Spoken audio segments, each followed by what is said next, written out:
Good afternoon, welcome. This is Waec 2020 test of oral past question. Question number 26 says we should look out for the option that contains the same consonantal sound as the given one, particularly the underlined letters. The underlined letters in this way are letter P and T, and this word is pronounced as wept.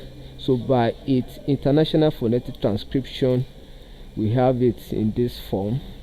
The option A is pronounced as castle, castle, long A, and take note that the letter T in this word is silent.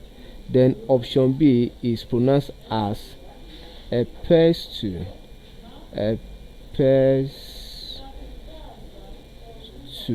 The letter T is also silent. Then in option C, it is pronounced as slapped, slapped, slapped.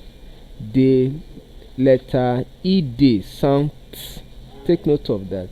Then option D is pronounced as passed, passed, passed, passed. So the ED also in this way sound as t. So with this, the correct option is option C, which is slapped, because it corresponds with the given word. Thank you and God bless you. Ensure you subscribe for more videos.